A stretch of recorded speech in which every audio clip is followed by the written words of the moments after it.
नमस्ते व्यूअर्स। इस वीडियो में मैं एक नई सीरीज़ की शुरुआत कर रही हूँ जिसमें 10+2 के बाद स्टूडेंट्स को किस फील्ड में जाना चाहिए और किस फील्ड में क्या रिक्वायरमेंट्स हैं, क्या सब्जेक्ट्स हैं और क्या स्कोप है, कैसे एंट्रेंस एग्ज़ाम्स होते हैं and what is the eligibility, that all I will discuss in these videos one by one. So today's topic that I will discuss is liberal arts. Liberal arts को हिंदी में उदार कला कहा जाता है।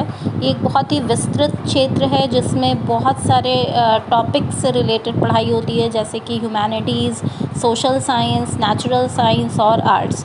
इसमें हम डिफरेंट सब्जेक्ट्स को स्किल बेस्ड नॉलेज के आधार पे पढ़ाया जाता है, ताकि जो स्टूडेंट है या जो स्टूडेंट है वो बेटर फंक्शन कर सके अपनी लाइफ में, अपने नॉलेज को अच्छे से यूज़ कर सके, प्रॉब्लम सॉल्विंग अच्छे से कर सके और किसी भी सिचुएशन या प्रॉब्लम की तरफ अपना एटीट्यूड किस तरीके से वो चेंज करके उस सॉल्यूशन को, उस प्रॉब्लम को सॉल्व कर सकता है, ये इस फील्ड में पढ़ाया जाता है। इसके अंदर बहुत सारे सब्जेक्ट्स इंक्लूडेड होते हैं। ये एक तरीके का ऑल इन वन सब्जेक्ट है जिसके प्रमुख संस्थान आपको नीचे दिखाई पड़ रहे हैं स्क्रीन पे।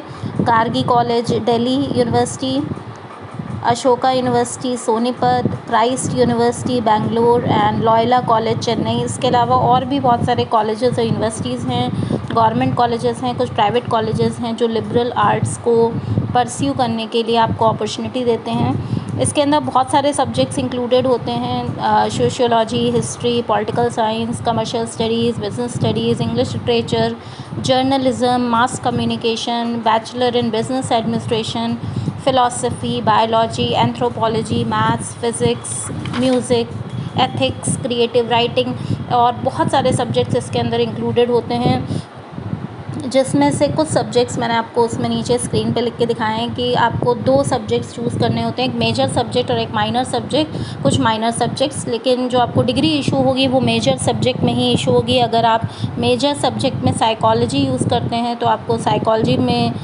डिग्री इशू होगी, और माइनर सब्जेक्ट्स में आप और भी कोई कोर्सेज़ ले सकते हैं, जैसे कि जर्नलिज़म है, मास कम्युनिकेशन है, या कोई और कोर्स भी ऑप्ट कर सकते हैं। सोशल सेक्टर में आप इसके अंदर सर्विसेज जो होती हैं उसके भी जो सब्जेक्ट्स होते हैं उसको ऑप्ट कर सकते हैं।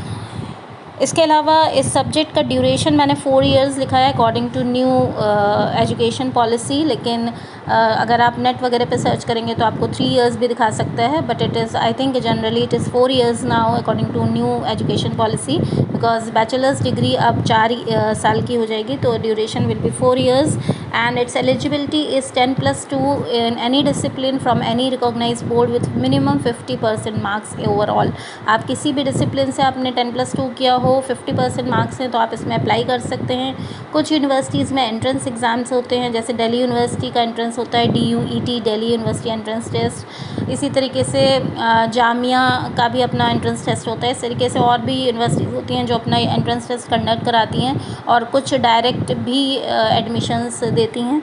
तो इसके अंदर आप, अगर आपको एडमिशन लेना है तो आप एंट्रेंस एग्ज़ाम्स भी क्लियर कर सकते हैं अगर बहुत अच्छी यूनिवर्सिटीज़ हैं तो, और कुछ अदर यूनिवर्सिटीज़ डायरेक्ट एडमिशन भी आपको इसके अंदर देती हैं। इसके अलावा अगर इसके स्किल्स की बात करें तो इसमें स्टूडेंट को communication skill, problem solving ability, emotional stability, patience, organisation skills, professionalism and interpersonal skills पे इसके अंदर स्पेशली कॉन्संट्रेट किया जाता है, स्ट्रेस किया जाता है, और इन स्किल्स को स्टूडेंट के अंदर होना चाहिए और इसी को इसके अंदर बेसिकली डेवलप किया जाता है।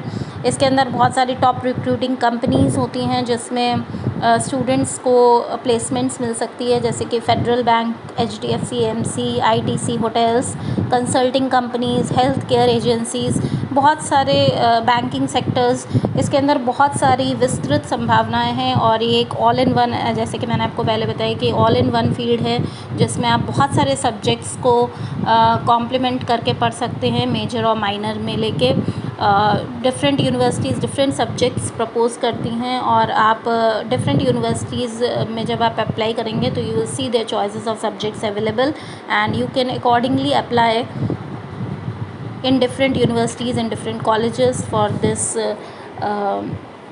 liberal arts. This is a very you can say एक बहुत ही अच्छा सब्जेक्ट है जो आज मॉडर्न सिनेरियो में बहुत ही तेज़ी से मोमेंटम ले रहा है और इसके अंदर बहुत सारी विस्तृत संभावनाएं हैं। डिफरेंट फील्ड्स में आपके लिए अपॉर्चुनिटीज़ हैं, कोई एक फील्ड से एसोसिएटेड नहीं है, जैसे कि मेडिकल और इंजीनियरिंग है। इसके अलावा ये डिफरेंट फील्ड से एसोसिएटेड है, स्पेशली सोशल फील्ड से एसोसिएटेड है, जिसमें मार्केटिंग भी इंक्लूड हो जाता है, मार्केटिंग और सोशल कंसल्टेंसी भी इंक्लूड हो जाता है, बैंकिंग भी इन्वॉल्व हो जाता है, और होटल्स, जितने भी lavish social interacting job opportunities हैं वो भी इसके अंदर इंक्लूड हो जाती हैं। तो I hope this field liberal arts you can pursue if you have an artistic skill towards the life, and if your subjects if you have a special inclination towards these subjects, then you can pursue your